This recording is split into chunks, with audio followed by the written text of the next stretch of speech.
Chapitre 2. Fin d'un cycle. Chevaucher le tigre. Cette dernière idée se réfère à une perspective spéciale qui, à rigoureusement parler, n'est pas celle de ce livre, car elle concerne non le comportement intérieur et personnel, mais le milieu. Non la réalité d'aujourd'hui, mais un avenir que l'on ne peut hypothéquer et dont il est essentiel que l'on ne fasse en aucune façon dépendre son propre comportement. Il s'agit de la perspective déjà mentionnée plus haut, selon laquelle notre époque pourrait être en dernière analyse une époque de transition. Nous nous bornerons à consacrer quelques mots à ce sujet avant d'aborder le problème principal qui nous occupe, en nous référant à la doctrine des cycles et à cette idée que l'époque actuelle, ainsi que tous les phénomènes qui la caractérisent, correspondent à la phase terminale d'un cycle. La formule que nous avons choisie comme titre de ce livre, « Chevaucher le tigre », peut servir de transition entre ce que nous avons dit jusqu'ici et la doctrine en question. Cette formule extrême-orientale signifie que si l'on réussit à chevaucher un tigre, on l'empêche de se jeter sur vous, et qu'en outre, si l'on ne descend pas, si l'on maintient la prise, et il se peut que l'on ait à la fin raison de lui. Rappelons, pour ceux que cela intéresse, qu'un thème analogue se retrouve dans certaines écoles de sagesse traditionnelles, comme celle du zen japonais, les diverses situations de l'homme et du taureau, et que l'Antiquité classique elle-même développe un thème parallèle, les épreuves de Mitra, qui se laissent traîner par le taureau furieux sans lâcher prise, jusqu'à ce que l'animal s'arrête. Alors, Mitra le tue. Ce symbolisme s'applique sur plusieurs plans.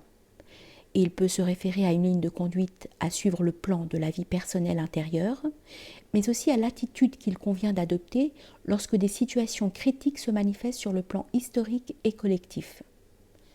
Dans ce dernier cas, ce qui nous intéresse est le lien qui existe entre ce symbole et ce qu'enseigne la doctrine des cycles sur la structure générale de l'histoire, en particulier sur la succession des 4 âges. Cette doctrine, ainsi que nous avons eu l'occasion de l'exposer ailleurs, a revêti des aspects identiques en Orient et en Occident. Dans le monde classique, on parle d'une descente progressive de l'humanité de l'âge d'or jusqu'à celui qu'Hésiode appela l'âge du fer. Dans l'enseignement hindou correspondant, l'âge final est appelé le Kali Yuga, qui correspond à l'âge sombre. Et l'on en exprime le caractère essentiel en soulignant que ce qui est propre au Kali Yuga, c'est précisément un climat de dissolution. Le passage à l'état libre et chaotique de forces individuelles et collectives, matérielles, psychiques et spirituelles qui auparavant avaient été contenues de diverses manières par une loi venant d'en haut et par des influences d'ordre supérieur. Les textes tantriques ont donné une image suggestive de cette situation en disant qu'elle correspond au complet éveil d'une divinité féminine, Kali, symbolisant la force élémentaire et primordiale du monde et de la vie, mais se présentant sous des aspects infernaux, comme une déesse du sexe et des rites orgiaques. Endormie jusque-là, c'est-à-dire latente quant à ces derniers aspects, elle serait, durant l'âge sombre, complètement éveillée et agissante. Tout semble indiquer que c'est précisément la situation qui s'est développée au cours de ces derniers temps, l'épicentre en étant la civilisation et la société occidentale, d'où elle s'est rapidement étendue à la planète entière. Le fait que l'époque actuelle se trouve placée sous le signe zodiacal du Verseau pourrait d'ailleurs trouver là une interprétation normale, se rattachant aux eaux, dans lesquelles tout retourne à l'état fluide, informe. Des prévisions formulées il y a déjà de nombreux siècles, car c'est à une époque aussi lointaine que remontent les idées que nous rapportons ici, se révèlent donc aujourd'hui singulièrement actuelles. Ce contexte se rattache, comme nous le disons, aux vues déjà exposées, en ce qu'il présente de façon analogue le problème de l'attitude à adopter durant le dernier âge, attitude associée ici au symbolisme du tigre que l'on chevauche. En effet, les textes qui parlent du Kali Yuga et de l'âge de Kali proclament aussi que les normes de vie qui étaient valables pour les époques où les forces divines demeuraient, à un certain degré, vivantes et agissantes, doivent être considérées comme périmées durant le dernier âge. Celui-ci verrait apparaître un type d'homme essentiellement différent, incapable de suivre les anciens préceptes. De plus, en raison de la différence du milieu historique, voire planétaire, ces préceptes, même s'ils étaient suivis, ne porteraient pas les mêmes fruits. C'est pour cela que des normes différentes sont désormais proposées et qu'est abrogée la loi du secret qui couvrait auparavant certaines vérités, une certaine éthique et certains rites particuliers, à cause de leur caractère dangereux et de l'antithèse qu'ils constituaient avec les formes d'une existence normale réglée par la tradition sacrée. La signification de cette convergence de vues n'échappera à personne. En cela, comme sur d'autres points, nos idées, loin d'avoir un caractère personnel et contingent, se rattachent essentiellement à des perspectives que le monde de la tradition avait déjà connues quand furent prévues et étudiées des situations générales d'un caractère non normal. Examinons maintenant comment s'applique au monde extérieur, au milieu général, le principe consistant à chevaucher le tigre. Il peut alors signifier que, lorsqu'un cycle de civilisation touche à sa fin, il est difficile d'aboutir à un résultat quelconque en résistant, en s'opposant directement aux forces en mouvement. Le courant est trop fort, on serait englouti. L'essentiel est de ne pas se laisser impressionner par la toute-puissance et le triomphe apparent des forces de l'époque. Privées de lien avec tout principe supérieur, ces forces ont en réalité un champ d'action limité. Il ne faut donc pas s'hypnotiser sur le présent ni sur ce qui nous entoure, mais envisager aussi les conditions susceptibles d'apparaître plus tard. La règle à suivre peut alors consister à laisser libre cours aux forces et aux processus de l'époque, mais en demeurant ferme et prête à intervenir quand le tigre, qui ne peut pas se jeter sur qui le chevauche, sera fatigué de courir. Interprété d'une façon très particulière, le précepte chrétien de non-résistance au mal pourrait avoir un sens analogue. On abandonne l'action directe et l'on se retire sur une ligne de position plus intérieure. La perspective qu'offre la doctrine des lois cycliques est implicite ici. Quand un cycle se termine, un autre commence, et le point où culmine un processus donné est aussi celui où il se renverse dans la direction opposée. Le problème de la continuité entre un cycle et l'autre reste néanmoins posé.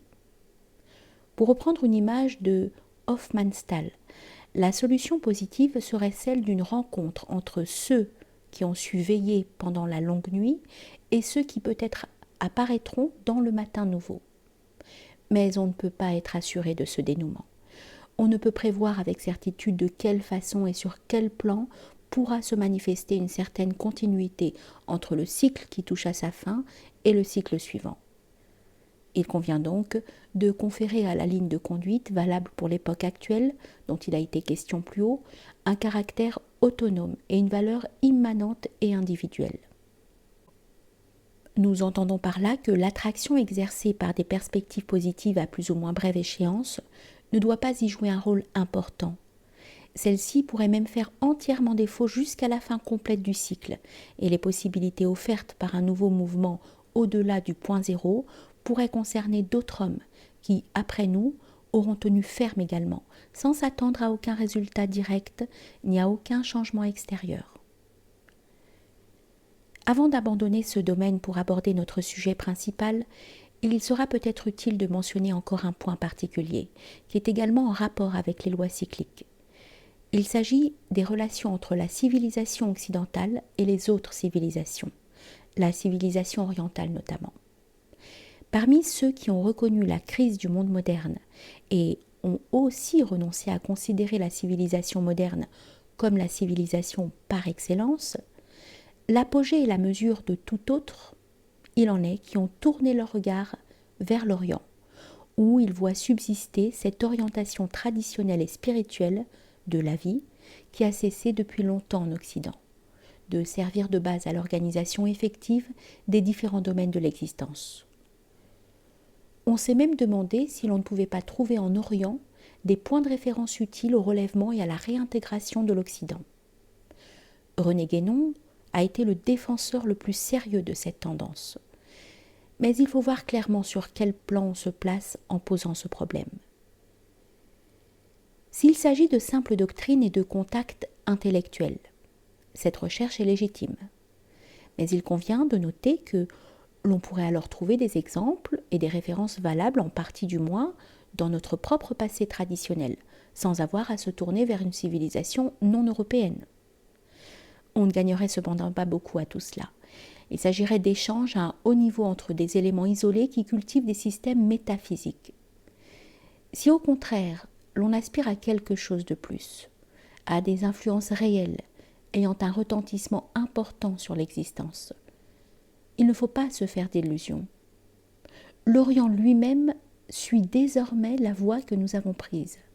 Il succombe de plus en plus aux idées, aux influences qui nous ont conduits là où nous sommes, en se modernisant et en adoptant notre propre forme de vie laïque et matérialiste, si bien que ce qu'il conserve encore de traditionnel et d'authentique perd de plus en plus de terrain et se trouve repoussé dans une zone marginale. La liquidation du colonialisme, l'indépendance matérielle que les peuples orientaux sont en train de s'assurer vis-à-vis des Européens sont étroitement liées à une sujétion de plus en plus évidente aux idées, aux coutumes et à la mentalité progressiste de l'Occident. La doctrine des cycles permet en effet de penser que ce qui, en Orient ou ailleurs, peut avoir une valeur aux yeux d'un homme de la tradition, appartient à un patrimoine résiduel qui subsiste, dans une certaine mesure, non parce qu'il s'agit de contrées vraiment soustraites au processus de déclin, mais simplement parce que ce processus s'y trouve encore dans une phase initiale ou moins avancée.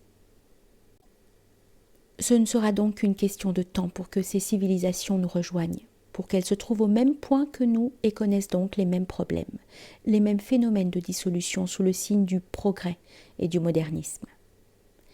Les rythmes pourront même y être bien plus rapides. La Chine, par exemple, en fournit déjà la preuve, qui, en moins de 20 ans, a parcouru tout le chemin qui sépare une civilisation impériale et traditionnelle du régime communiste, matérialiste et athée, chemin que les Européens ont mis des siècles à parcourir. Le mythe de l'Orient, en dehors des cercles de savants et de spécialistes de disciplines métaphysiques, est donc fallacieux. Le désert croît. Il n'y a pas d'autre civilisation qui puisse nous servir d'appui. Nous devons affronter seuls nos problèmes. L'unique perspective positive, mais hypothétique, que nous offrent en contrepartie les lois cycliques est celle-ci. Le processus descendant de l'âge sombre, dans sa phase finale, a commencé chez nous. C'est pourquoi il n'est pas exclu que nous soyons aussi les premiers à dépasser le point zéro, à un moment où les autres civilisations, entrées plus tardivement dans le même courant, se trouveraient au contraire plus ou moins au stade qui est le nôtre actuellement, après avoir abandonné, dépassé ce qu'elles offrent aujourd'hui encore de valeurs supérieures et de formes d'organisation traditionnelles susceptibles de nous attirer. Il en résulterait que l'Occident, renversant les rôles, se trouverait à un point situé au-delà de la limite négative et serait qualifié pour remplir une nouvelle fonction générale de guide ou de chef, bien différente de celle qu'il a remplie dans le passé avec la civilisation technico-industrielle et matérielle, et qui, désormais révolue, a eu pour seul résultat un nivellement général. Pour certains, ces brèves indications sur des perspectives et des problèmes de portée générale n'auront peut-être pas été inutiles. Nous n'y reviendrons plus, car, comme nous l'avons dit, c'est le plan de la vie personnelle qui nous intéresse ici. De ce point de vue, en définissant l'orientation à donner à certaines expériences et à certains processus actuels en vue d'en tirer des résultats différents de ce qu'ils semblent être pour la presque totalité de nos contemporains, il importe d'établir des positions autonomes, indépendantes de ce qui pourra ou ne pourra pas arriver dans l'avenir.